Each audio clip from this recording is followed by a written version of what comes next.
Hi, hockey fans. Sorry for the delay on the live stream, but, technical difficulties. Jeez, drive me nuts.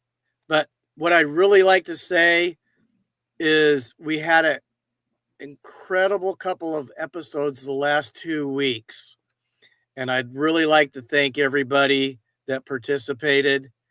I'll start off, and Cody, if you want to take your duck ones and just give them a shout out here. I want to thank Dylan from the LA Kings channel on Instagram for being on with us. Kevin Snyder, Total Spectrum Insurance in Tustin, if you ever need any insurance needs.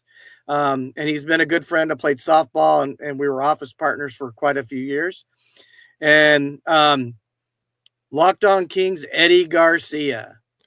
And Eddie promised me 30 minutes and gave me 2 hours. Eddie, you don't know how much I appreciated that. That was so awesome. I had such a good time.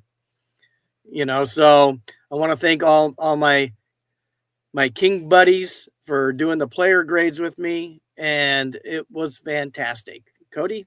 Well, before we get to the Ducks, we do already have a comment on Twitch. Thank you, Kevin K. Foot. Hello, guys. Thanks for the hard work. Really enjoyed the grades episodes. Go Kings, go. Thank you, Kevin, for joining us on Twitch and following us. Thank you, Kevin. That's awesome. We did have a blast doing it. Yep.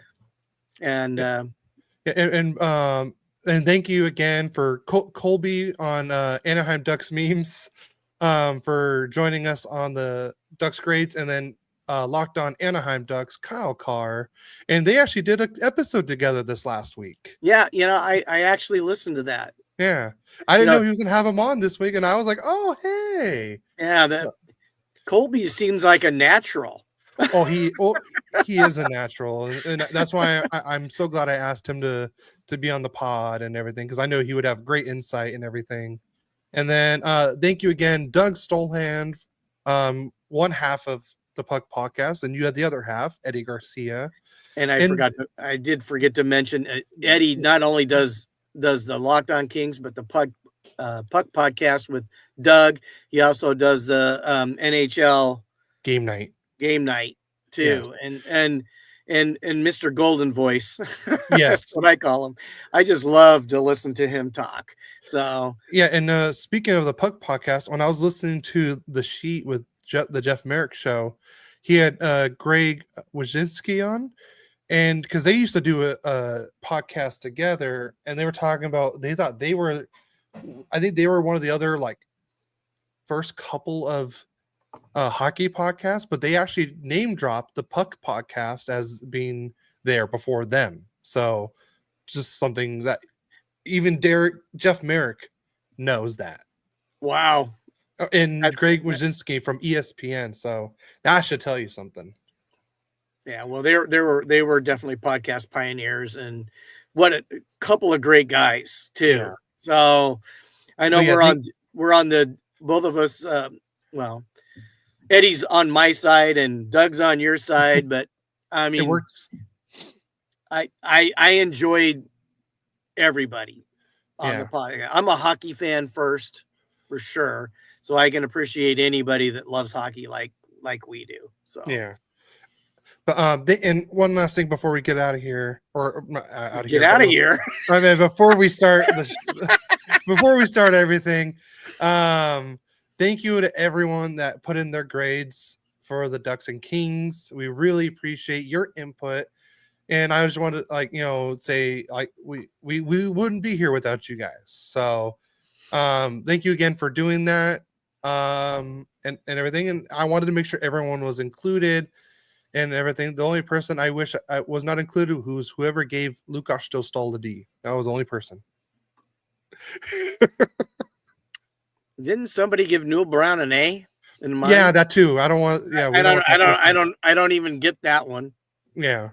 So, all right. What do you want to start with? Ducks Kings or Ducks news or Kings news? I'm all over the place this morning. Well, you know what? It's at the top of the thing has Duck news. Let's start with Duck news. Let's just go right down the notes. All right. Write down the notes. So this is going to be a very news heavy show since we didn't do any news the last 2 weeks because I wanted to focus on the grades. So that's what we stuck by. So first bit of Ducks news is Jakob Silfverberg was named the SHL regular season MVP and the Swedish Gentleman of the Year. So former Duck great Jakob Silfverberg was MVP of the Swedish league his first year back. And I know this source isn't the best source when it comes to news, but he has been better of late. And he did say the Anaheim Ducks have been officially connected to forward Mitch Marner. Reports say the deal could be worth 14 million AAV, and I'm guessing it's probably gonna be around 7 years unless we can do a sign and trade. So, but that was per Frank Saravelli. So, Ducks fans, what do you guys think about Mitch Marner for 7 years at 14 million AAV? And hey, Cody, just a quick thing about Mitch Marner. I heard he told Toronto he's not coming back, and I don't know where I saw that. I saw it somewhere. Well, it is in our notes. So, oh, is it? I put it somewhere in the notes, I believe. Okay, so we'll get back to that later. Sorry. Yep. Spoiler alert. Spoiler alert. So, next warning, Will Robinson. Warning, Will Robinson. The Ontario Hockey League, the OHL, has named Beckett Seneca of the Oshawa Generals as a third. He made the third All-Star team in the OHL. So, congratulations, Beckett. And I think he's going to be up with the Ducks next year because I don't think he has anything left to prove down there right now. So. Well, but he might. They probably will definitely maybe give him 9 games. Yeah, for sure, 9 games. I and see see if depends on what they move, Cody. Because if they, I'm seeing all these things, and I don't want to spoil any other news, but the Duck they pick up some veteran wingers and set maybe a center that can join the group that they have now to help, show them the way. Yeah. I mean, there may not be room for Beckett Seneca, but I mean, True. He definitely had an awesome season this year. Yeah. And who couldn't love the guy after? I still remember the draft and the biggest smile on my face on how surprised he was. And, he's a character. He's a great kid. Yes. I mean, as a hockey fan, how can you not like Beckett Seneca? Agreed. I'm pretty sure he's going to torment Kings fans for years, I hope. So that's what I'm hoping for. It's going to be him and Green Tree can fight it out and see. That's fine. All right. We'll see what happens. Another name that was brought up in the middle of the year has finally resurfaced, and we finally know his future for now. But the Russian prospect Artem Galimov has signed a 1-year extension with his team out there, Akbars. I'm guessing that's what it is. But there is a clause in his contract that will allow him to leave for the NHL at any time, and that was per the Hockey News Hub on Twitter X. So something to think about there. Sorry. So, nope, you're fine. And then the Ducks did not offer Wojtek Port a qualifying offer or anything. So his signing rights will expire on June 1st. So that's already passed now. So obviously we know he is pretty much a free agent. He can sign with, I believe, any team he wants. And then probably the biggest news that we've had the last couple weeks for Ducks fans is the Ducks acquire Chris Kreider and the 104th overall pick, which is actually the pick they traded to New York for Jacob Trouba. So we got our pick back. And that's for the 2025 draft from the Rangers. And in exchange, the Ducks send over forward Kerry Terrence, one of our prospects. He plays for the Erie Otters, and the 89th overall pick. It's a third round pick. That's a Toronto pick. And that's also in the 2025 draft. So we only moved back 15 spots and picked up Kreider. Yeah. Where do I know Kerry Terrence from? He was also on the World Juniors teams with USA. Okay. That's where I Yeah, know he I won- heard that name. he I was won going to ask, was back-to-back. that World Juniors, or am I Yes. thinking back to last year's rookie face-off? I wasn't sure which No, one. it was probably going to be World Juniors more likely because he was on there the last 2 years. Okay. So, yeah. Good player then. So I'm super excited about this trade. We get a power play merchant, someone that's great on the penalty kill as well. Great skater. He has a heavy game to him, and someone that, I mean, when was the last time the Ducks really had a consistent 30-goal score? Yeah, crickets, right? Yeah. Corey Perry. Corey Perry, or yeah, I think that would be the last real one. Timu Solani. Timu Solani, yeah. So let's just say it's been a while for that. So I'm super excited for Chris Kreider being here. I mean, to get Chris Kreider, and we only move and we in exchange for a prospect that may not make the NHL, and we only move back 15 spots in the draft. And Martin Madden can probably find someone better at 104 than the Rangers can at 89. I'm pretty sure. So, Martin Madden, I trust. So calling out the Rangers, are you? No, I'm calling out Martin Madden because he is a draft god when it comes to the Ducks. Think about who we got in all these second rounds: Lacombe, Zellweger, Dostal. Think about Terry. Think about all the players that have come through later in the draft that's been really well for the Ducks. So, like I said, super excited about this Kreider trade. It's doesn't really feel like the Anaheim Angels and Anaheim Ducks anymore. It feels like the New York Ducks of Anaheim pretty much now. New York Ducks of Anaheim. Because I'm thinking about now we have Kreider, Trouba, Strome, Vetrano, Zegras and Kreider are best friends. They train in the off season together.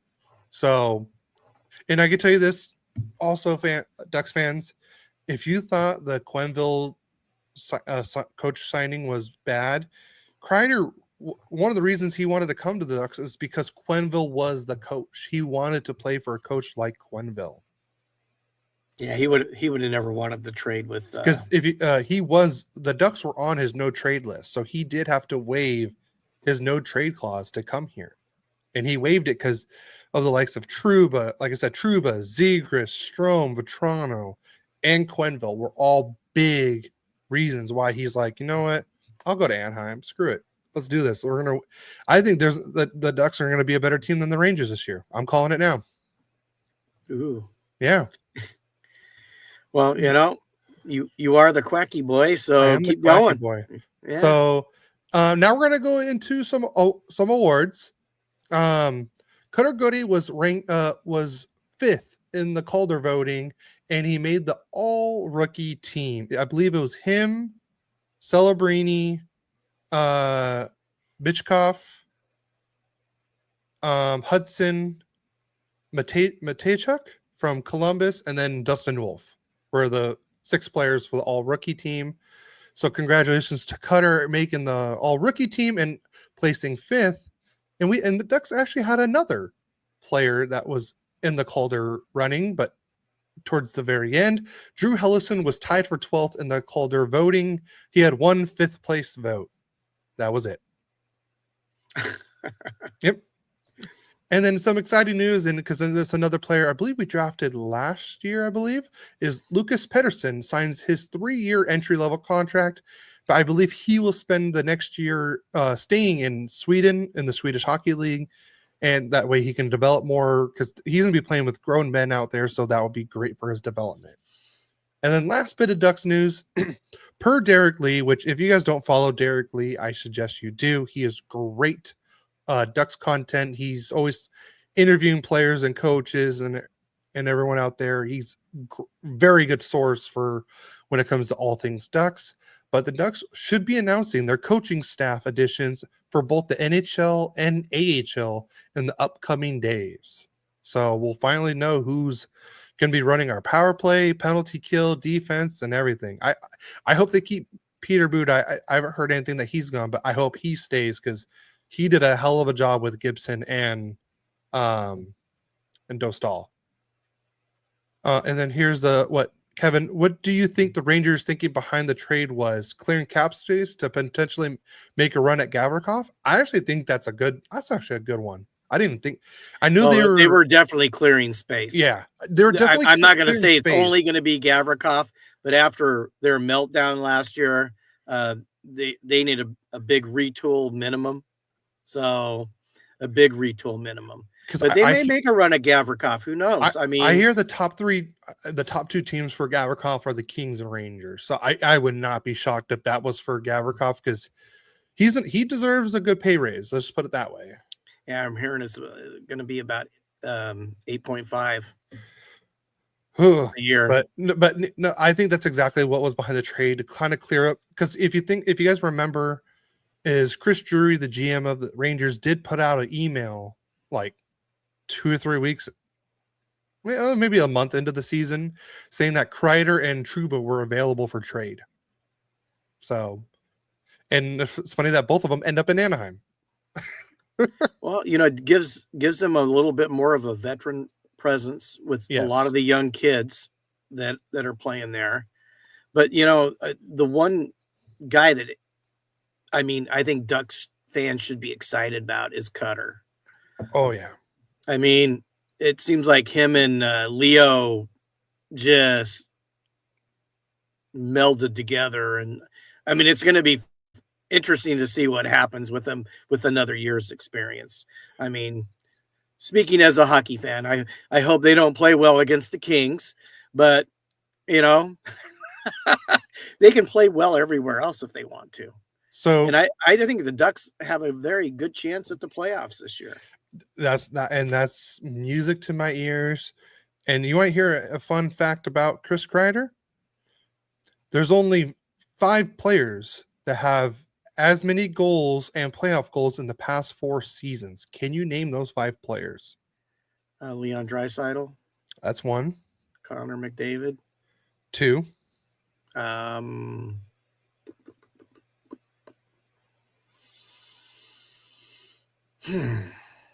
Well, I figure it's got to be somebody from Florida. There's 1 from Florida. He scored the tying goal to force it to overtime in Game 4. Reinhart. I'm pretty good. And two of these players did play together last year. Then one of them got traded to 2 different teams in one season. That should be a big hint right there. God, I can't think of his name now. Plays for Dallas now. Rantanen. And who did he play with in Colorado? McKinnon. Those are the only 5 players that have as many goals in the regular season and playoffs as Kreider. Not a long list. No, Kreider's a goal scorer. What do the Ducks need? Goals. Did I not say this last season? We need a player like Kreider to be in front of the net and tip pucks, and he is that guy. And he's one of the best players in the league at doing that. So, okay, but enough about Ducks news. I'm good. I'm sorry. I'm like super happy about this Kreider thing because this has proven me that Verbeek is doing what he needs to do to push us to be a playoff team this year. So Verbeek his grade has definitely already gotten a lot higher for me since then. Well, that's excellent, Cody. Yeah. And it's good to be excited about your teams. That's what this whole podcast is about, is to make excitement for hockey. We'll go on to Kings news. And, you talk about draft. Yannetti drafted Hampton Slukinski, and he wins the Western Michigan University Susan Klopp Rookie of the Year Award. I think he should have run the Rookie of the Year Award in college hockey. He took his team, who had never made it to the final, and they win. That's all this kid does is win. And then, not on top of that, we got Carter George, who plays on a terrible team in the OHL, and he's everybody's talking about him. So I mean, our future for goalkeeping is huge with these two guys. Huge. Although unfortunately, I don't think either one of them is going to be playing with the big club this year because Kemper was. I know he came in third. I thought he deserved to come in second as far as the Vezina Trophy. So, but he came in third. Anyways, these four King players all received Selke votes. That tells you something about how good our defensive team is. Kopitar finished 7th. Deneau finished 17th. Foegele, who was, I think, the best pickup of Rob Blake last year, 26th, and Byfield 37. And what you have to realize is Foegele and Byfield were part of the penalty kill, a big part of it. Kopitar was a backup on the penalty kill. It was Deneau and Moore and then Foegele and Byfield that did the most. So they're really trying to keep Anze fresh. And I think those boys really did a great job this last year. On to other news. Jared Woolley and the London Knights win the 2025 Memorial Cup. Congratulations to Jared. Now, here's a big one. This is a little bit of old news. It's 2 weeks, but would you make this trade? The Dallas Stars are trading Jason Robertson, Ilya Lyubushkin, and Evgeny Dadikov to the Kings for Anze Kopitar, Alex Laferriere, and a 2029 first-round pick. Sources tell ESPN. This is a 3-team trade that includes Utah. Would you make this trade? And I did punch this at Cody when I first saw it, was a week ago or so. I think it was like a week and a half ago, and I already know. I'm gonna just tell you he sent me this, and he's like, "What would you do?" I'm like, "I believe I texted you back. Do you want the short answer? Or do you want the long answer?" And he's like, "Long answer." So I said, "Hell, no." That was the long answer, or was it the short answer was no? Yeah. Okay. Or hell no. It's an intriguing trade, but you're going to trade your best player ever. I mean, yeah. And a promising middle round forward who's plays both ways well, and then trading away another first round pick. I'm not sure. And I don't even think Dadonov would even, because I believe, actually, no, I don't think he has that trade protection anymore. Yeah, because it was supposed to go to the Ducks, right? Mm-hmm. And that because he had the no he trade. He didn't want to go to California, so he had all the Canadian teams and like New York, and even though he played in Canada, which has high tax too, so that makes no sense. But because when he signed that deal. Well, we'll go more into that in a little bit. Anyways, here's, and this is just for you fans. Would you make that trade? Here's a second one. Would you pay Sam Bennett $10 million a year in free agency? No. I think he's probably going to get it from somebody. No, he's going to get it, but you're not going to get the same players you have right now. He is the perfect. Florida and Bennett are like perfect for each other. He's not going to be the same player with any other team. I see that too, Cody. Yeah, I really do. I don't think I would pay him $10 million a year. I wouldn't. So that's our answers, but let's hear yours. Yeah. Now, here's some other fan votes. We'll move on from that because we'll wait to hear what people say, and we can talk about it more next week. Yeah. Another fan vote. Do we keep Kuzmenko? That's one. What about Jeannot? Do we keep him? We got Lewis. These are all our UFAs. Gavrikov, Riddick, Copley. What are we gonna do? Who are we keeping? Who are we gonna send away? I know what my vote is, but I want to hear yours. I thought you had. Oh no, he is a UFA. Okay. Okay, I I know. thought Janot had one more year for some No, reason. he's a UFA.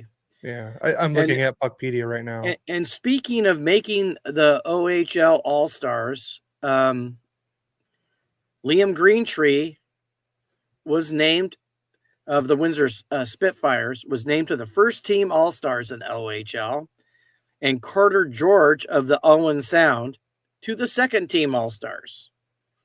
So we have two of our young guys that made the All-Star teams in the OHL. So something about our scouting department too is pretty incredible. Yeah, Uh, that's good. We got Kirill Kirsanov signed a 2-year entry-level contract on June 1st. These are all signings now. Otto Saline signed a 3-year entry-level contract. Jared Woolley signed a 3-year entry-level contract. I would have said that up further, but I want to just save it with all the other signings. Andre Lee signed a 2-year contract extension. Joe Hickett signed a 2-year, 2-way contract. A lot of signings for the Kings. Martin Chromiak signed a 1-year, 2-way contract. And then on to more award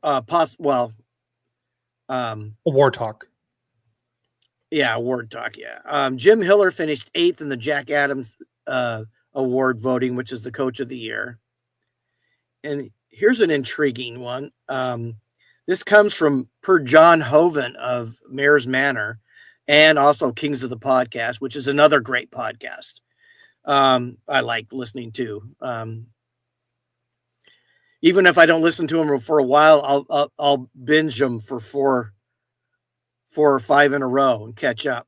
But when the coaching carousel stops spinning, I wouldn't be surprised to see Jay Woodcroft as the head coach in the AHL Ontario if he doesn't get a head coaching job.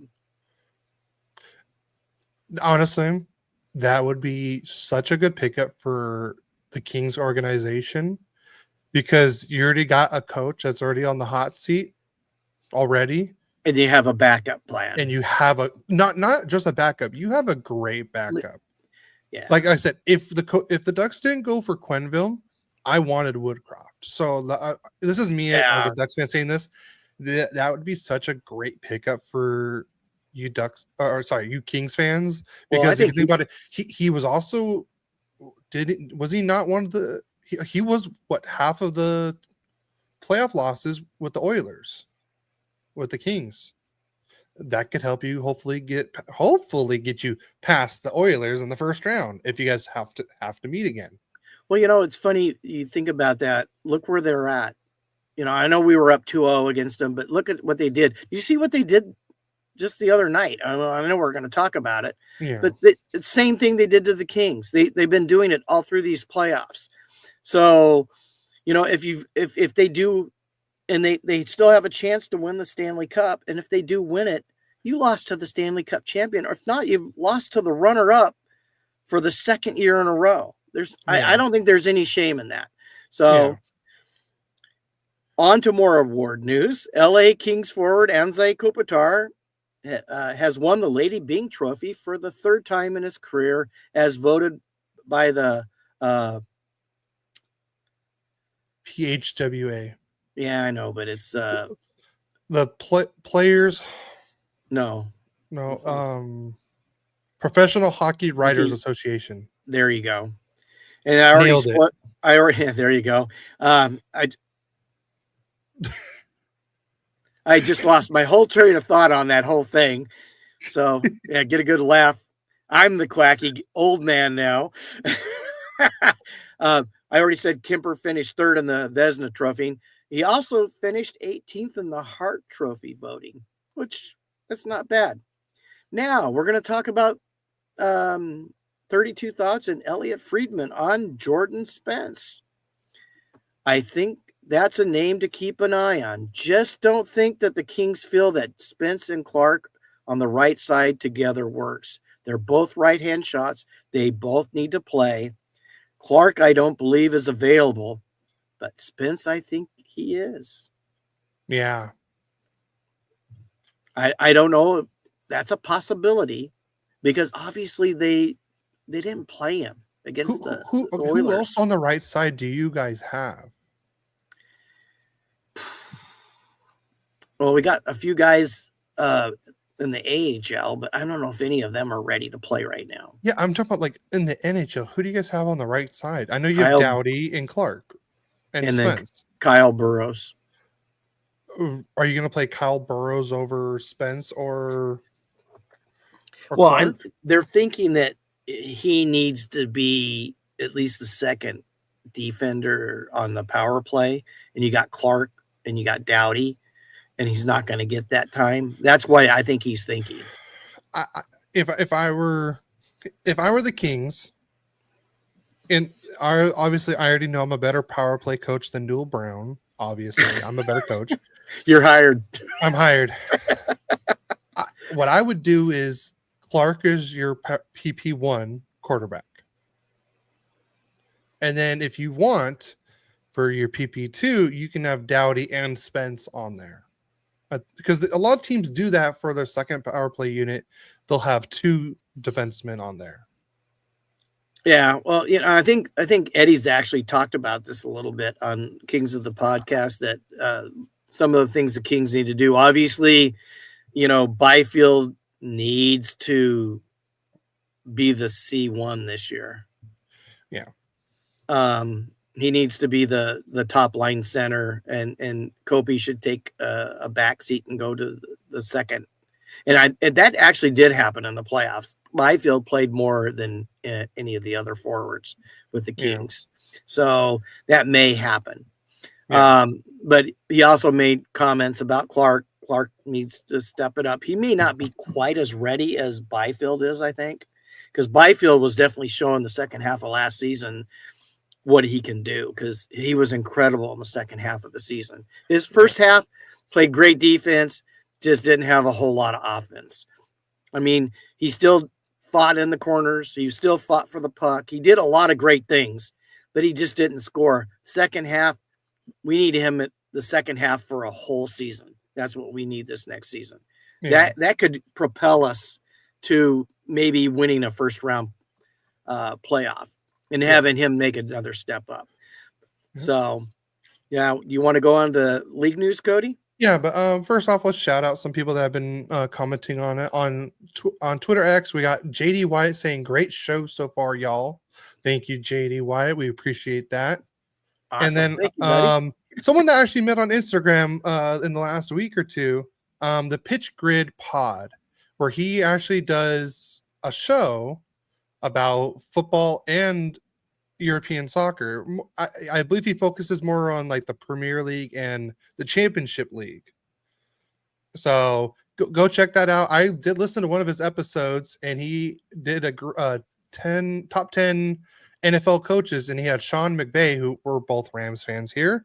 He had Sean McVay kind of like, he said it was like a tie between third and fourth with him and Kyle Shanahan.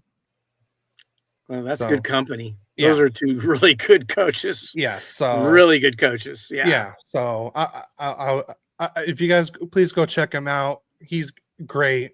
I as soon as I'm all caught up on my podcast, he is one of my first listens right after that. Awesome. Yeah. So please go check him out. The Pitch Grid Pod. So he's out on, I think, all audio platforms for podcasts and YouTube as well. And then someone put Fast Food Mikey, does Skinner start today? And I believe I just saw on Twitter or Instagram that they're going with Pickard tonight. I'd go with Pickard. If I would go with Pickard too. Yeah. So. He definitely calmed the Oilers down against the Kings. Then he got hurt.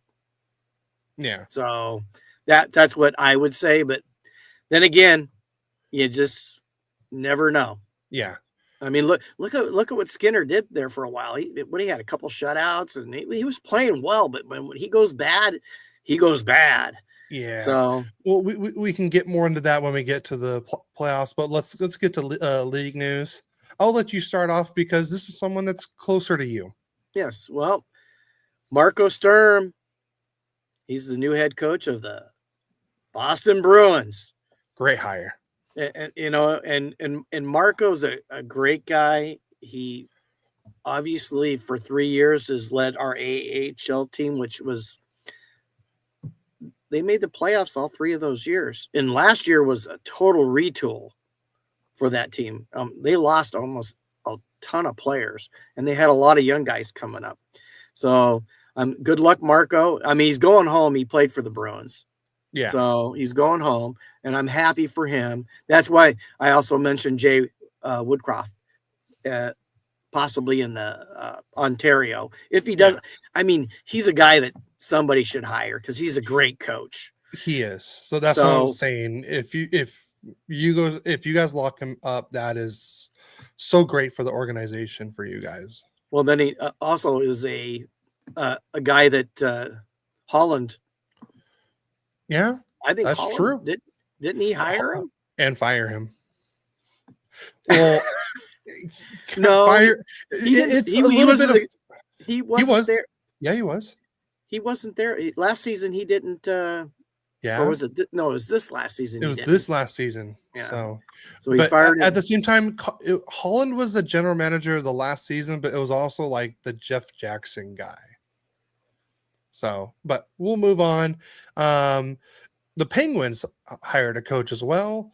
They hired Dan Muse as their next head coach. And this had a lot of people saying, who? Honestly, I didn't know who he was. But apparently he just said all the right thing. He said all the right things. He has a good track record, apparently. So it's something different for the Penguins. I know it fooled Elliot Friedman because he thought it was going to be, I thought, was it Love? Mitch Love? Yeah. Mitch Love was going to get hired. That's what I thought, too. So, yeah. So, I don't know. Go ahead. I guess he had what really, from what I heard, he's one of those coaches that he doesn't train you just to play one way. He trains you to play other ways. That way you have a better chance of, with the way other teams play. Like, oh, you want to play fast like the Edmonton Oilers? Okay, we could play fast too. Oh, you want to play hard and be bullies? We could play hard and bullies against like Florida, something like stuff like that. So, like I said, I don't know much about Dan Muse. I wish we could kind of break it down more for you, but don't really know much about him.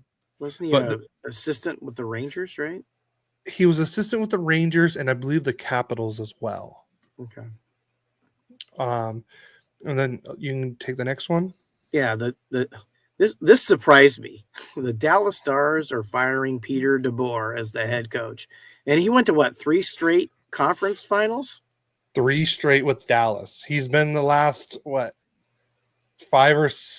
out of 6 seasons. He's been in the Western Conference semifinal, or he's been in the Western Conference final 5 of the last 6 years.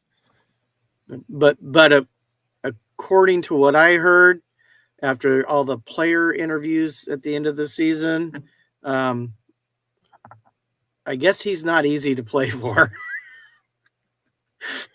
But he's got success. Yeah. So he definitely has success. I wouldn't be shocked if he has another job next season if someone gets fired.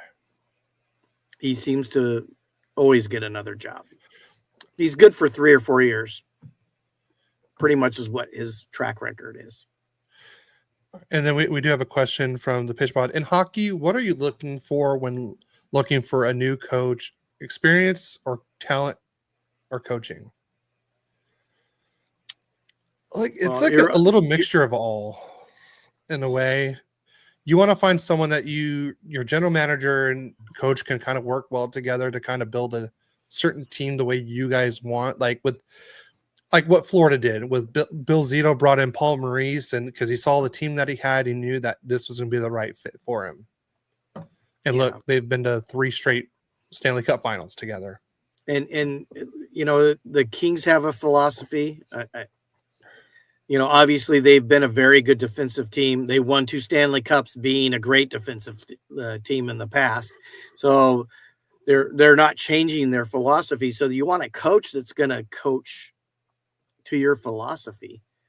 Yeah. And that's sometimes it's taking a chance. Look what the Kings did. They took a chance on Hiller. Yeah.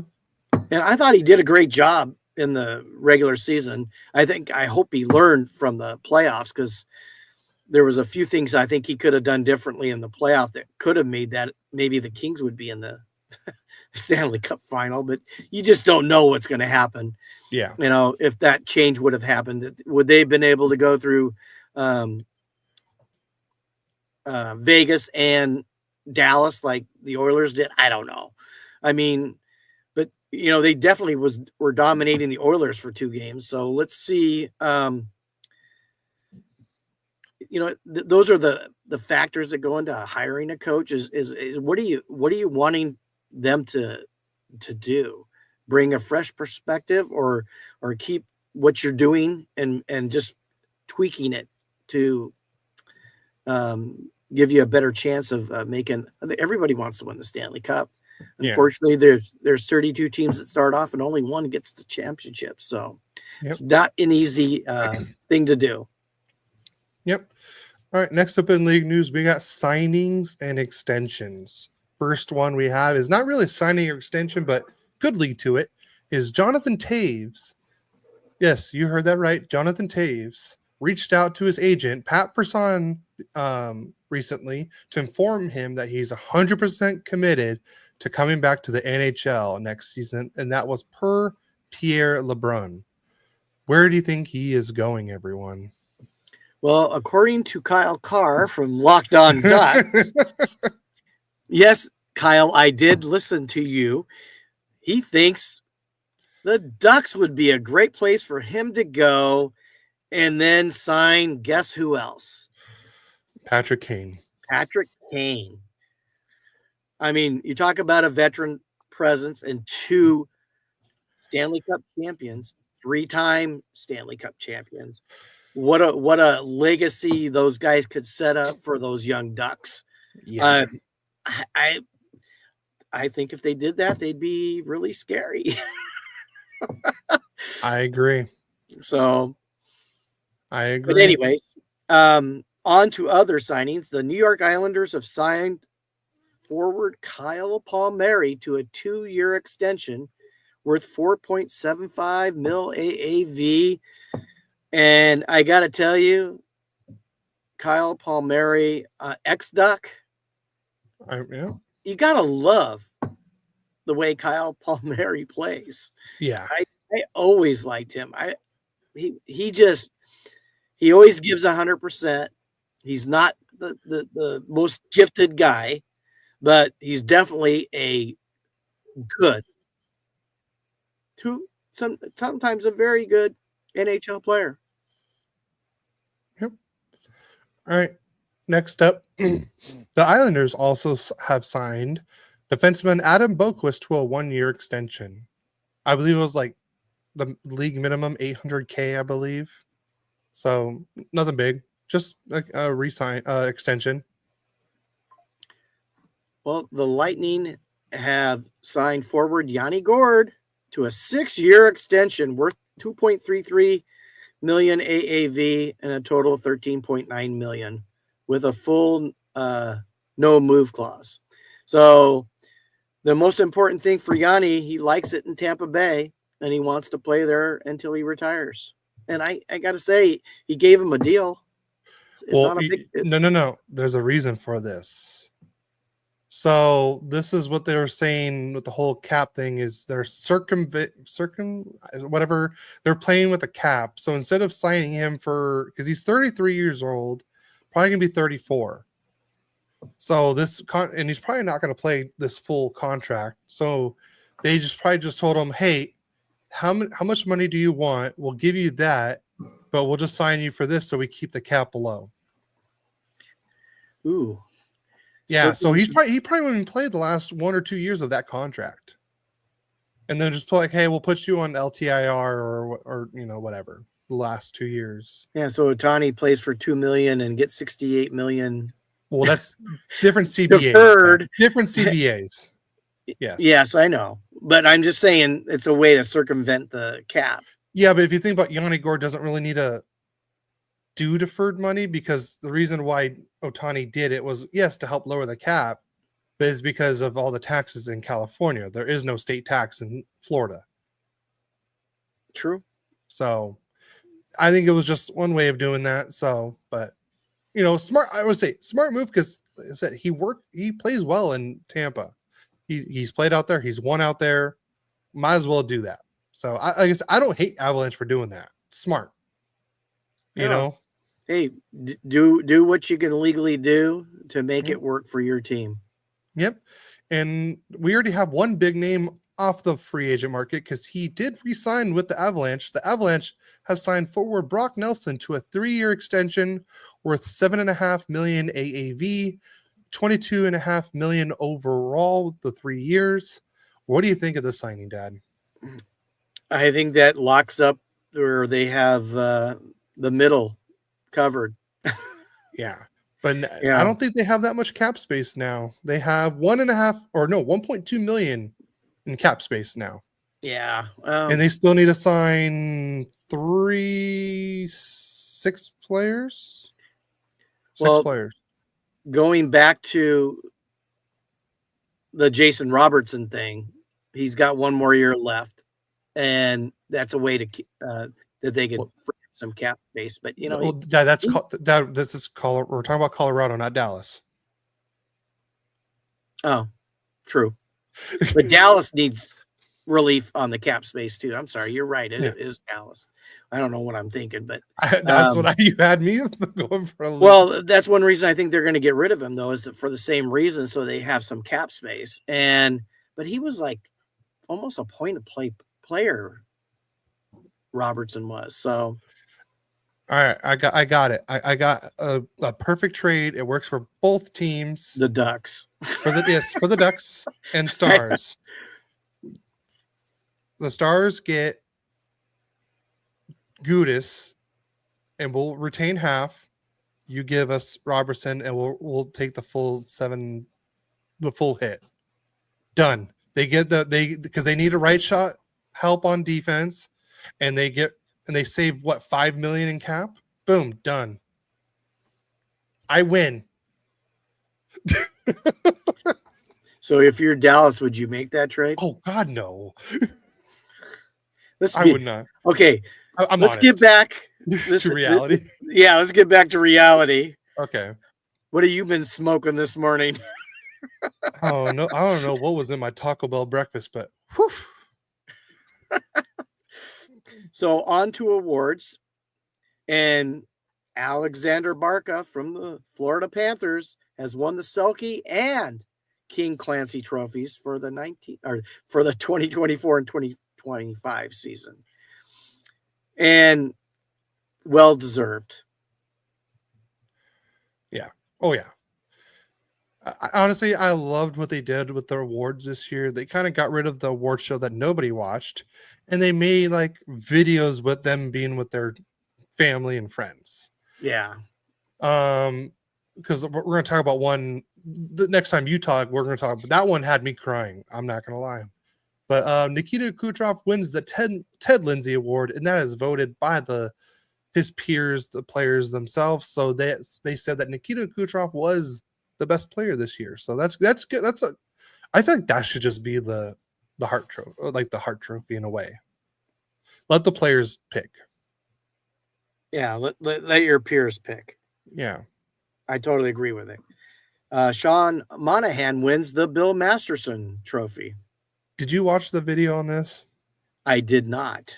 So I saw the Kopitar one. So what they did with this one is, they had Johnny Gaudreau's wife present the trophy to him, but Sean Monahan's wife told him that they were doing picture day together. So he thought they were taking pictures, but then Johnny Gaudreau's wife showed up with the award because they were best friends. And so I was crying. Not gonna lie, I was crying. Yeah.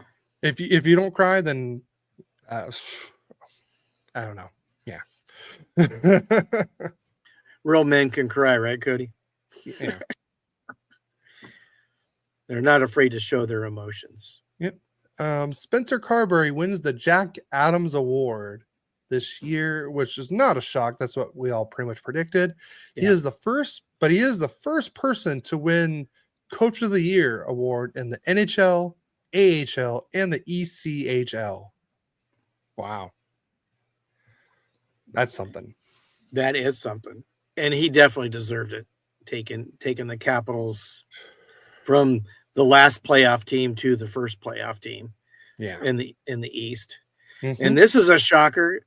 Cale Makar wins the Norris Trophy. What? Really?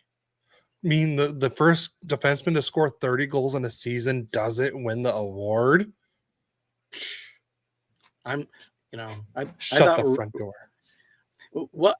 Ruzynski came in second, and he had a great season. And then you had, if Quinn Hughes wasn't hurt, he would have given Makar a run for that trophy again. Yeah, because he was the standing winner of it from last year. So I'll let you read the next, even though we already talked about this one. You want, or just skip it? Well, we did talk about Anze Kopitar wins the Lady Byng Trophy. He was playing golf, and his kids came out and gave him the trophy, which was pretty cool. I did see that one. Oh, actually, I did forget to put one of the trophies on here. But Lane Hudson did win the Calder Trophy as predicted this year. Dustin Wolf came in second, and Celebrini came in third in the Calder Trophy voting. I forgot to put that on there. And the last one is a 2-for-1. The Jets goalie Connor Hellenbuck has won the Hart Memorial Trophy for the league MVP as voted by the PHWA, and he won the Vezina Trophy for back-to-back years as well. His third overall. Yeah. Well, that was a no doubter that he was going to win the Vezina. The Hart Trophy, he probably deserved that too. I mean, was this a weird year for the Hart Trophy winner? Like, it could have been like number of different people, really. Draisaitl, McKinnon, Kucherov. Yeah, it was. I mean, Kucherov could put Makar in there too. True. Don't you wish you drafted him? Well, I'll let you start this one. Yep. This is the next bit of notes is retiring or not retiring. And Corey Perry does not intend to retire and plans on playing in the 2025-2026 season. Well, thank you, Corey Perry. You are an Anaheim Duck next year. Well, if he's on your team, you love him. If he plays against you, you hate him.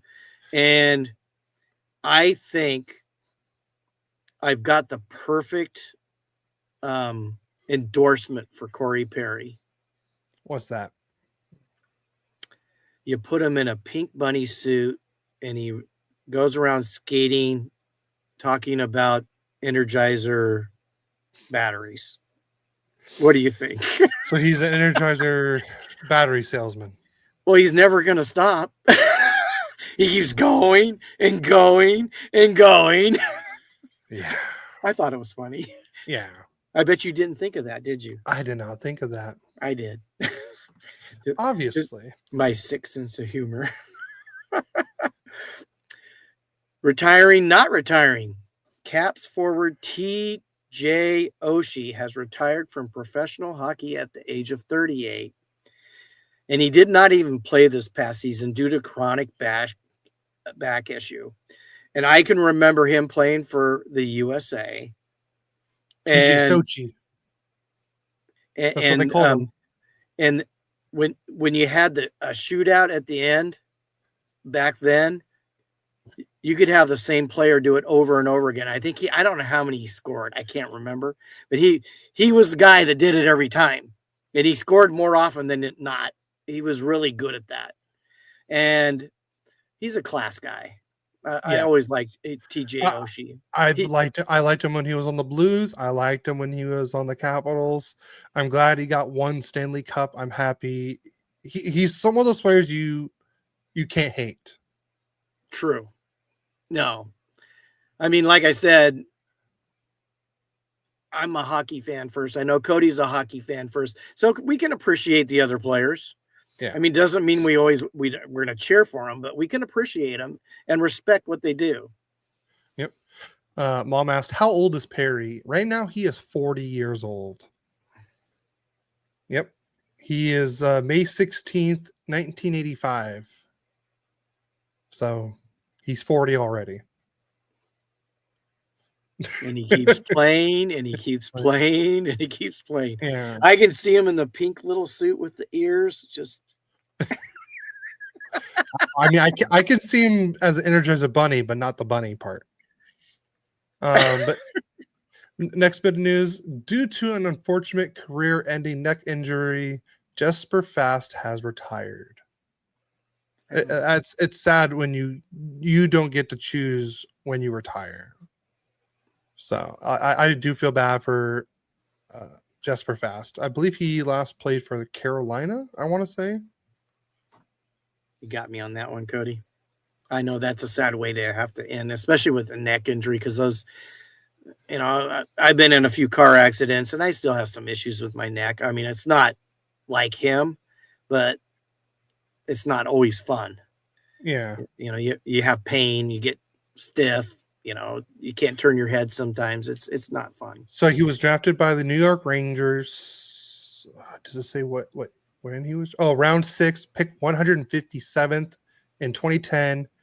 And he last played in the 2023-2024 season. He had in 73 games, he had 6 goals, 13 assists for 19 points. So yeah, he last played for and he's 33 years old right now. So now we're going on to other league news. Yep. And Russia will not be allowed to participate in ice hockey at the 2026 Winter Olympics. I get why, but I hate this. I get why, but I hate it. If I want to see best on best, you got to have Russia there. Yeah, that's true. They've been missing out of hockey for quite a while. Yeah. I mean, because we remember when I did that, what if Russia had a 4 nations team? Yeah. Come on. Would you not want to see that?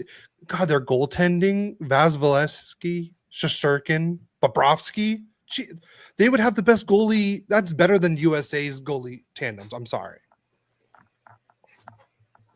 Now, we only had Hellenbach play, though, right?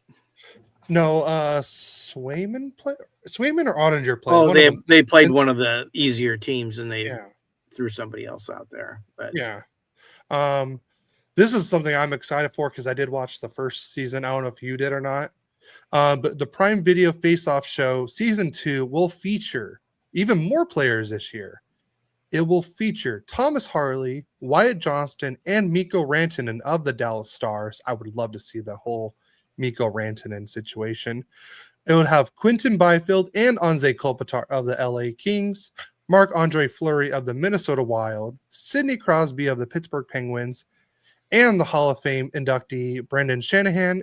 And returning players include Matthew Tkachuk, William Nylander, and they also have Seth Jarvis, Sean Monahan, Zach Werenski, and Brady Tkachuk. I'm super excited. If you guys did not watch the first season of the NHL Face-Off, I highly recommend it. It was so great seeing like the behind the scenes and how kind of players go through their day-to-day, like even in the playoffs. Like I did not know that Nylander and Pasternak were like best friends. Did you know that? I did not know that. Yeah, exactly. I didn't know that either. But they played on the same team, juniors team in I think Sweden or something like that. And and they just became friends since. So, like I said, it's a great thing to watch.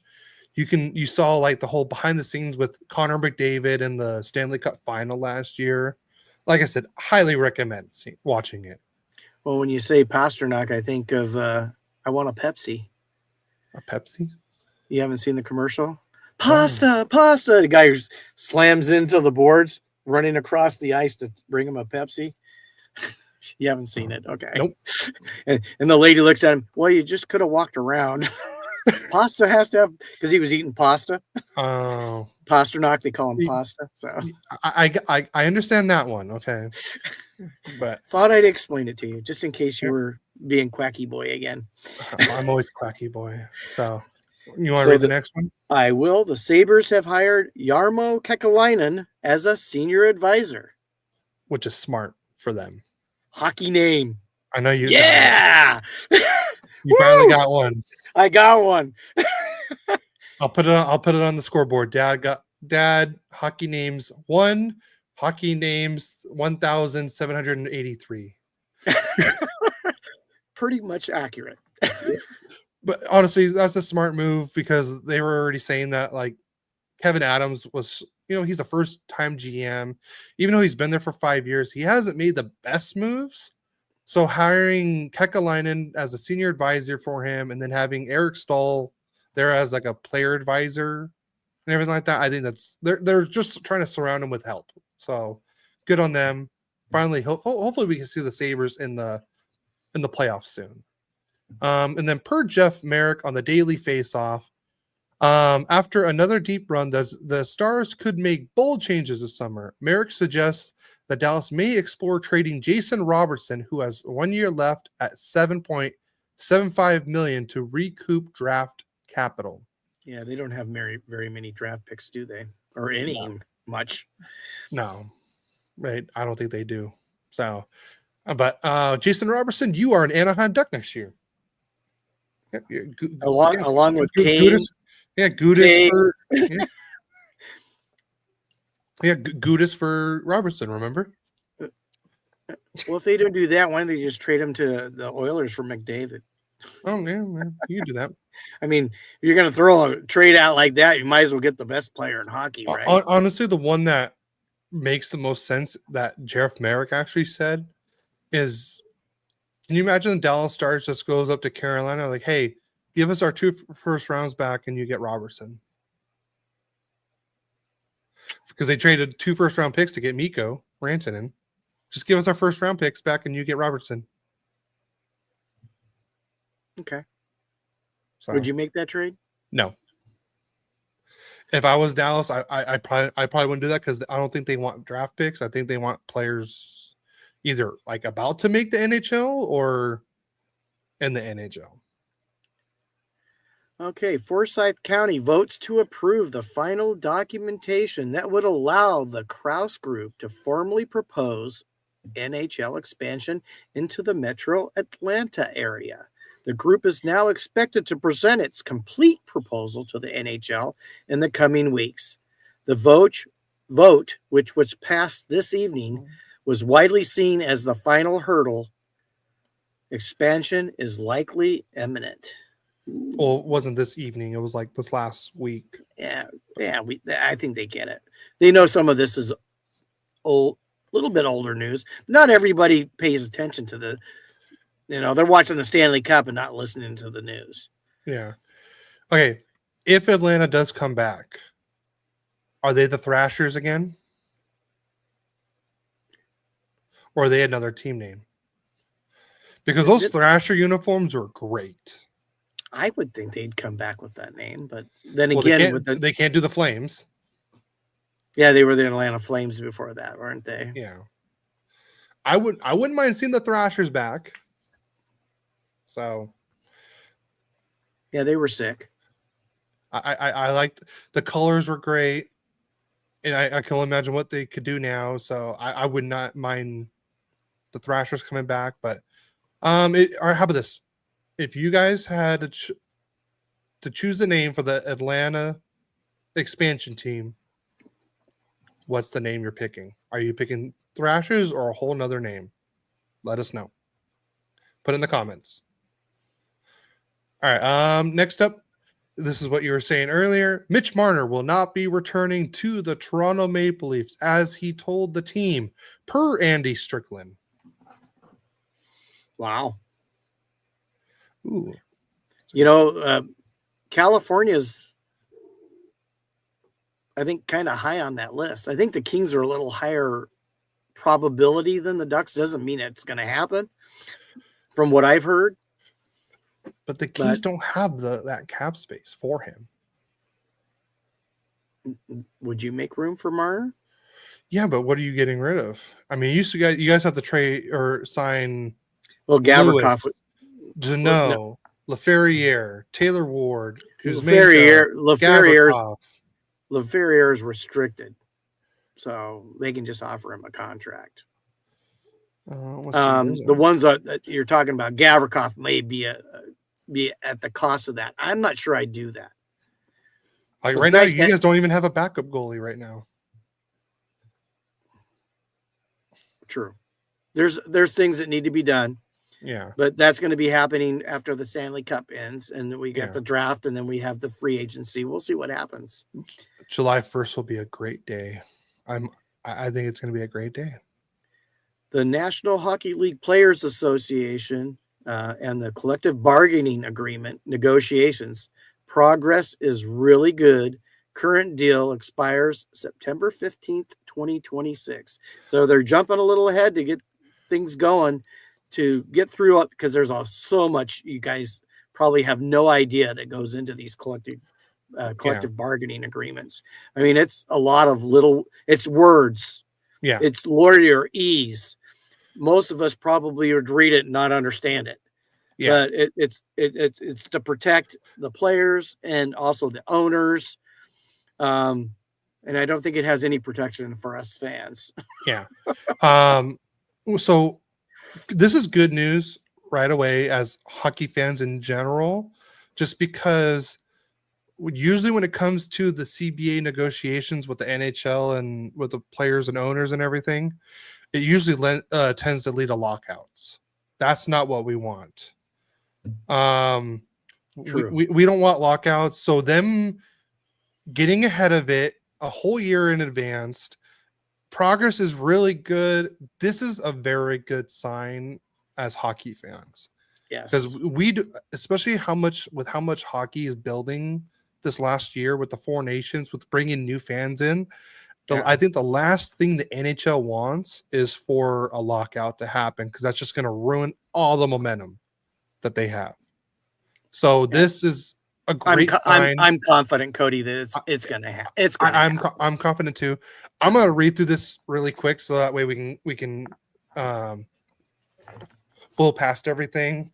Okay. Bettman's future. He comments. He put there was no comments on his plans, and he said, "Sorry to disappoint everyone." State tax balances. There are no league action plan. These have existed forever, because everyone was complaining like, oh, Florida, Dallas, and Nashville can get all these players, blah, blah, blah. And Bettman kind of said like, well, I mean, there were 17 years before that, none of those teams were dominating. So why no other leagues have it? Why it's not an issue anywhere else? So why shouldn't it be an issue here? Which I get that. So, LTIR and playoff salary cap plans to adjust loopholes. So with the whole like Evander Kane situation, or the Nikita Kucherov thing, or with Matthew Tkachuk this year, even though you could still tell he's injured and stuff like that. So they're probably going to work on maybe having a salary cap maybe in the playoffs, but maybe a higher one or more lenient one, I'm guessing. So we'll learn about that later. Hockey Canada trial, there's no comment. League respects the process. That's the whole sexual assault scandal.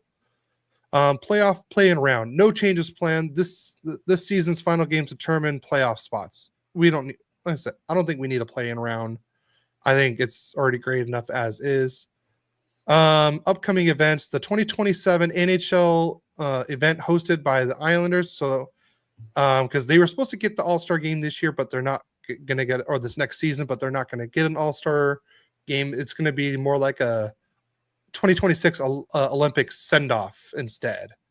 Because why have an All-Star game right before the Olympics? It makes no sense. So draft format, league open to reverting to centralized draft if clubs desire. So that means all the teams will be back in the arena all together once again. because I guess everyone didn't think about, oh, well, now we got to send our scouts all the way back here, because most of them don't live in Anaheim or in LA or wherever the team is based. So, because I kind of hope it goes back to where it was before, where all the teams are together. I think that makes the most sense. And then the overtime length, there is no plans for extending playoffs. So that's been the main topics for the CBA. There's a lot more, obviously, but those are the main ones that they talked about. So, okay. You want to talk about World Championship real quick? Yeah, because I watched that. That was exciting for the USA. first time in 92 years. Team USA has won the men's world gold medal. And what was interesting about it, it was a young team. A very young team. You know, you had a couple of Ducks on that team. Cutter and Jackson Lacombe. Absolutely. And you had one king? Well, Hampus. Yeah. He was the third string. Yeah, but he's not even in the AHL yet, and he was a third string goalie. And they can make a team like that. That's good for your development. Absolutely. I mean, he was behind Swayman and Ottinger. No, Ottinger was playing. Oh, was Dallas. Swayman. Who was the other one? Was Decord? Oh yeah, I think it was Decord. I mean, who wouldn't want to learn from Swayman or Decord? I mean, I obviously rather learn from Hellenbuck and, well, not playoff Hellenbuck, but regular season Hellenbuck and Vasilevsky. No, I meant for USA goals. Yeah. Ottinger's a great player. But just to be invited for Hampus is a great thing for him already, because that already looks at Hampton. Hampton. Sorry, I'm sorry. If Hampton being invited to something like this is already a great thing for him already, because that means like they're already looking for him as future USA goalie material. Yeah, that's good. Could you imagine if they want in the future they become like 1A and 1B, and then when they go to the World Championships, and it's Canada versus USA, they're playing against each other? Wouldn't that be sick? That would be. They're on the same team and they're on two different countries' team. It could happen. They're both that. The future there is incredible. Yeah. So, did you have any other players at the World Championship? Kevin Fiala was on the silver medal winning. We talked about who was playing there in prior podcasts. Yeah. Deneau played for Canada. Do you have any of your player stats for the tournament? I think I gave them in one of the podcasts. Did I? No, because the tournament was not done. Yeah, we had the Kings had Deneau, Chromiak, and Fiala play. Yeah, I know, but I meant, do you have I don't have games they played? Okay. Yeah. Well, I'll tell you the Ducks one if you want to see if you can find the Kings ones. Steen Solberg, in 7 games, he had 4 goals, 2 assists for 6 points, and a +1 rating. Isaac Lundestrom, 10 games, 1 goal, 3 assists, 4 points, +3 rating. Leo Carlson, in 10 games, he had 4 goals, 6 assists for 10 points, a +3 rating. Jackson Lacombe, 10 games, 2 goals, 3 assists, 5 points for a +11 rating. And then Cutter Gauthier, in 10 games, he had 5 goals, 4 assists, 9 points, a +9 rating.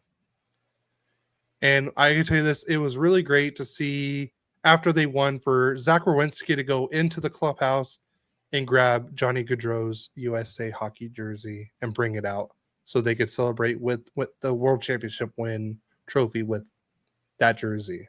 That was great. That was very good. I don't have all those stats. I mean, I know that Deneau and Chromiak were minor players. Fiala did play in the championship game against USA, but he was one of the leading scorers, and had a really good plus minus. He was a +8 before the championship game. So, Yeah. and he had 3 goals and 6 assists in the games prior to that. So, but we have so much to talk about still. That I mean, we got to do our playoff recap. So yeah. So let's go into the playoff recap then. Let me pull up the NHL. So last time we talked, we didn't even have a Stanley Cup final, and I think I'm the only one that had a preseason team prediction to make the final, right? that was you.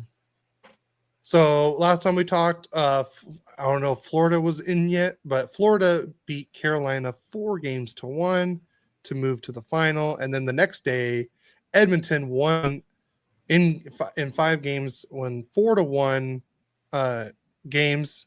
So now it's a rematch of last year's final, and these games have been very entertaining so far. They have. So game 1. In Edmonton, since Edmonton was the higher seed, that one went into overtime, and Leon Draisaitl scores the overtime winner, and Oilers take a 1-0 lead in Edmonton. Then in game 2, we also go into overtime, and I believe that was the one where Corey Perry scored with like 15 seconds left, 13 seconds left. What are you playing over there? It was part of game 4. Oh, I was just getting to it. Okay. So they tied it up. I think it was like the latest Stanley Cup tying goal in NHL history in game 2. And then in double overtime, Brad Marchand puts it in the net to have the series tied 1-1. And then in game 3, it was all Florida. It was the shellacking of the Edmonton Oilers.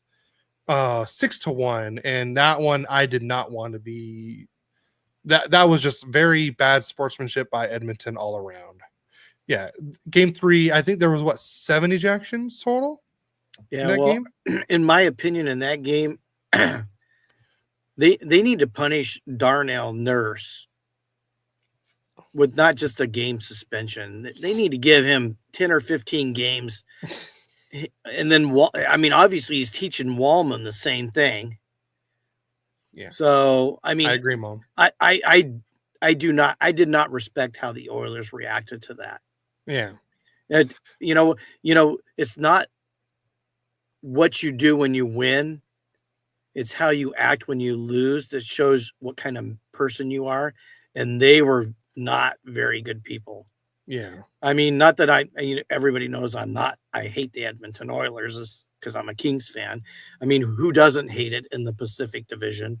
But anyways, I do believe they need to start penalizing these guys more severely, because your 1-game suspension after hitting the guy in the back of the head, and when he goes down, you keep hitting him in the back in that last regular season game that the Kings in Edmonton have, and he got 1 game. Yeah. It's not enough. I mean, especially what Evander Kane tried to do. He tried to there was a Florida player on the I don't know which Florida player. He was like, oh, he hit him with a stick. Yeah. On purpose. Yeah. And then Jake Wallman got the 2 fines for punching Matthew Tkachuk, and then for the water bottle incident on the benches. He got fined $10,000 for that. I'll take it. I'll take the 10,000. I know hockey's a rough sport and stuff, but you can play with class. Yeah.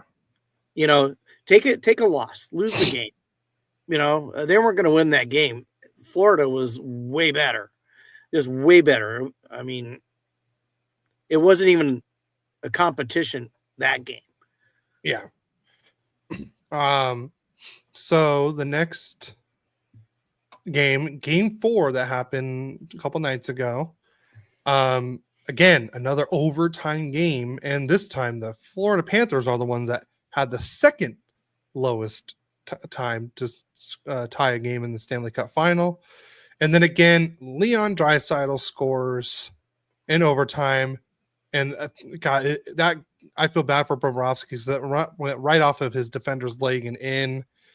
And now it's 5-4 Edmonton in that game. So now the series is tied going back to Edmonton. So now it's the best 2 out of 3 games, the last 3 games. And we have the game tonight on Saturday. So guys, you saw what were we the Kings up 3-1 in game 3, and they were up even in game 4.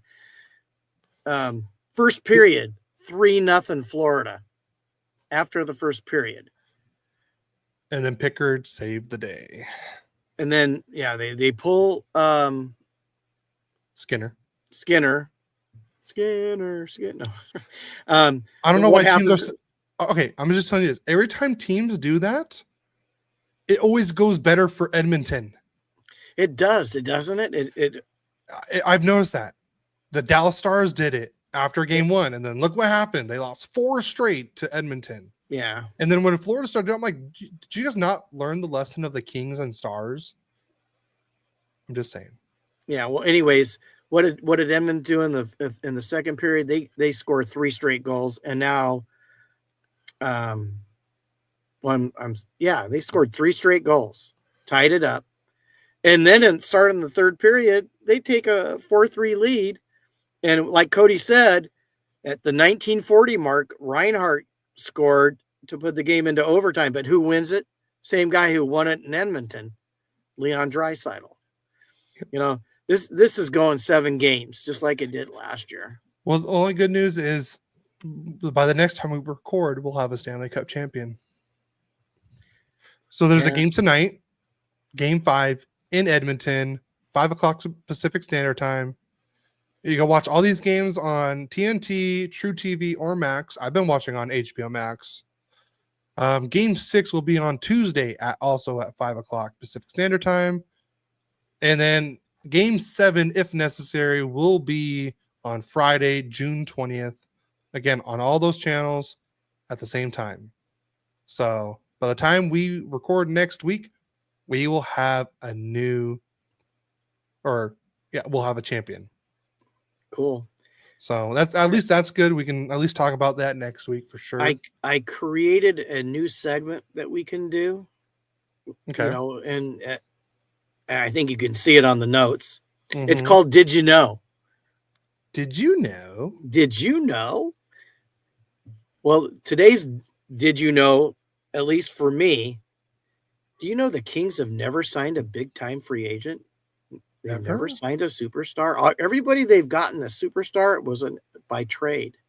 I mean, the biggest one would be Ilya Kovalchuk.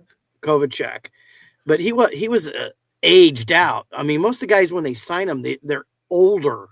They're not in their prime. They've never signed a big-time free agent in 57 years? 58 years? No big-time free agents. Did you guys know that? No. Thank you, Eddie, as Eddie's the one that brought that up. And I go, I did not know that. And anyway, I did not know. And that's where you got, did you know? When I heard Eddie put it on his podcast, I'm stealing it from you, Eddie. But Cody, you figure out something that you figure out from the Ducks that you didn't know, or about hockey that you did not know. Maybe a strange rule. We'll come up with some things. It's not going to be every week, but did you know? Okay. I liked it.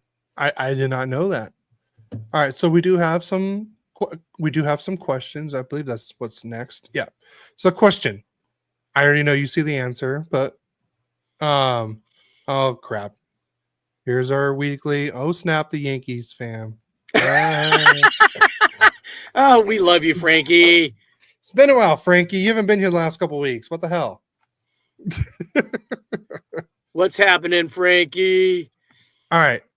Here, Mom asked me this question. I forgot which.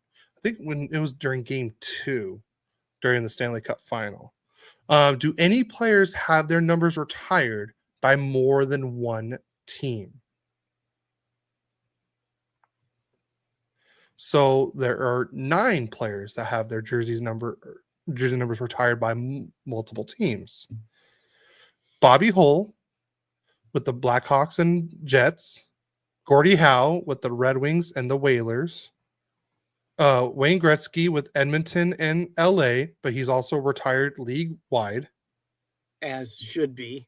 Yes. The great one. Yes. This one I did not know because he only played for this one team in one season. Ray Bork has 2 with Colorado and Boston, but he was only with Colorado for 1 or 2 years. I'm not sure how long. It wasn't long.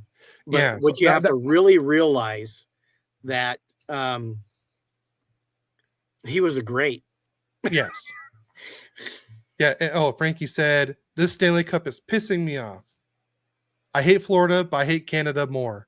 I'm picking the refs.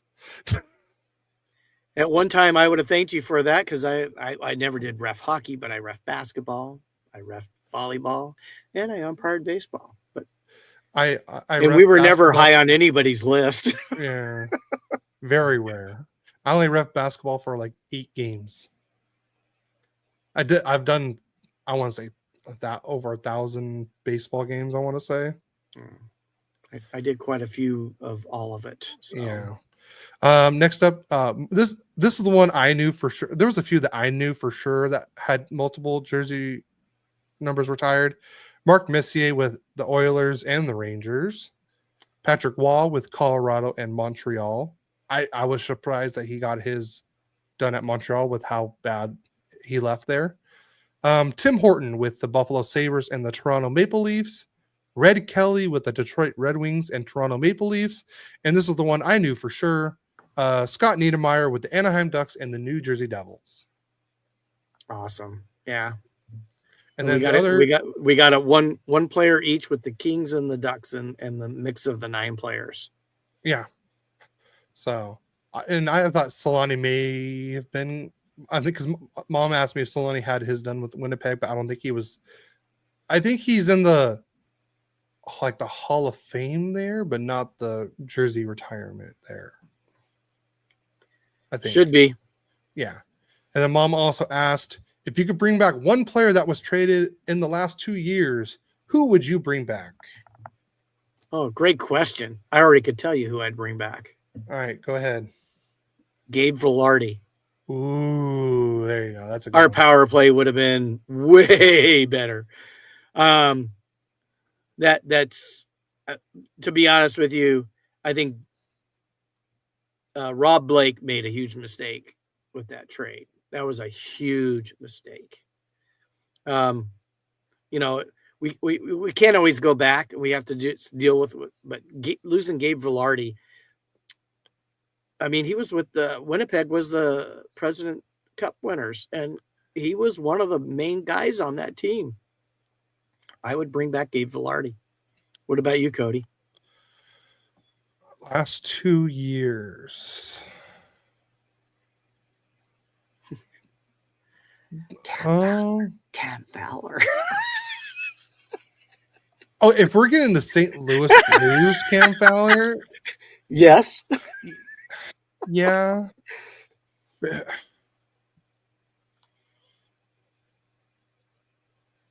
only person, I'm just trying to think, was there anyone else the year before? Should we get the theme of Jeopardy playing? Yeah, because there's Fowler. There was. Stop it. I'm gonna mute you, I swear. So I can actually think. I'm trying to think of his name. We just traded him. Dumoulin. And Henrique would be the one I could think of too.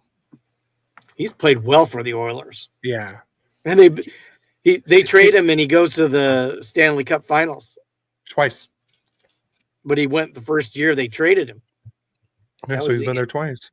Yeah, I know. So I'd probably say either Fowler or Henrique. One of those two. I was joking about Fowler, but if we're getting St. Louis Blues Fowler, then yes. Well, because he was one of the Blues' best player. I think he got handcuffed by the coach.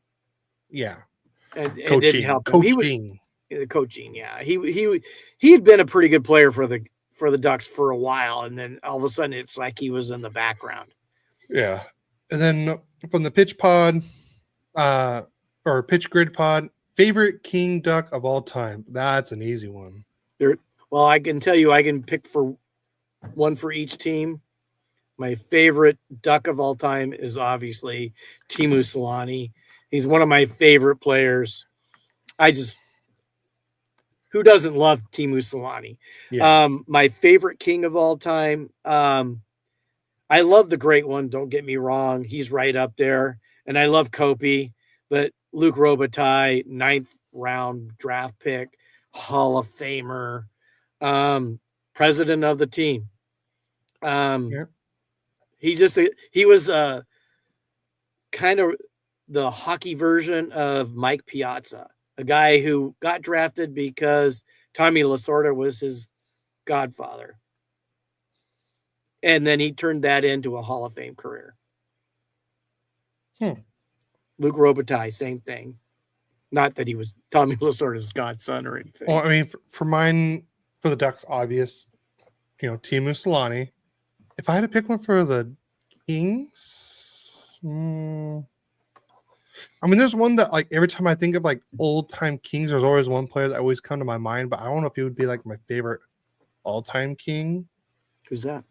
Well, Ziggy Palffy. He's the one that, like, if I think of like old Kings, that's the one I always think of. I just love the name Ziggy Palffy. It was just a great name. You did always like his name. I did, and I remember that. So, but if hard to go against Quick. Yeah, he was a great player, and he greatest King goalie of all time. Yeah, and he probably had one of the most dominating goalie performances ever in a Stanley Cup playoffs. Yes, in 2012. Yes, probably one of the best. But do you want to get off or sign off, or do you want to play one more game? Well, we could do a few on the new game, and then we can add it to a one where we're not going as long. Okay, so I'll introduce it. I only came up with three names for each segment. So this is a new game I would like to try to play. It's called Real, or Fake, where I'll give you three hockey player names, and you either tell me if one's a real hockey player name or a hockey player from a movie reel or fake. or a fake name completely. So the first one will be an easy one. Sure. So real, or fake. Sidney Crosby, Charlie Conway, or Ryan Callister. Well, Crosby is really real. Yes. Charlie Conway is the movie reel. Yes. The other one has to be fake. Yes. Okay. Next one. Sergei Berezin. I could be saying that wrong. Connor Banks or Nikolai Volstrakov. Well, Connor Banks, I do believe, is the movie reel. Why? Mystery Alaska?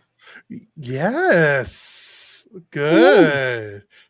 I've never seen that movie, so I've you know what? That's a great movie. I'll have to watch that. Well, I still need to watch Slapshot. I've never watched Slapshot, so I got to watch Slapshot. I tell you what, next time we have family night, we'll watch Mystery Alaska if we can find it and Slapshot. Okay. Deal? So, deal. All right. The other one, Sergei Berezin or Nikolai Volstrakov. So you got the movie reel. Which one's real, and which one is fake? The first one's real. The other one's fake. So Berezin is real or fake? Yeah, sure. I don't know. I'm not really sure of this one. I'm only sure of the movie reel. What? Pick one. So Berezin's the real one, and the other one's fake. So Sergei Berezin is real. He was a speedy Russian winger who played for the Maple Leafs in the late 90s. And then Nikolai Volstrakov is someone that was made up. He has a Russian sniper vibe, maybe a former KHL star who made his way to the NHL. this was all made by I made on ChatGPT. So, Okay. all right, last one, and we'll get out of here. So I'm 2 for 2 now. 2 for 2. Ooh. All right, next up you have Gord McTavish, Darren McCord, and Valery Kamensky. I don't know any of those.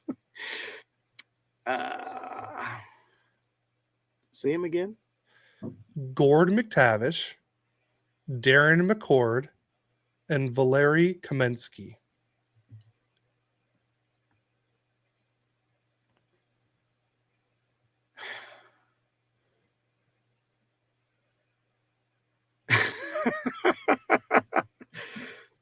Real, and fake. Let me think about that. What was the first name again? McTavish? Gord McTavish.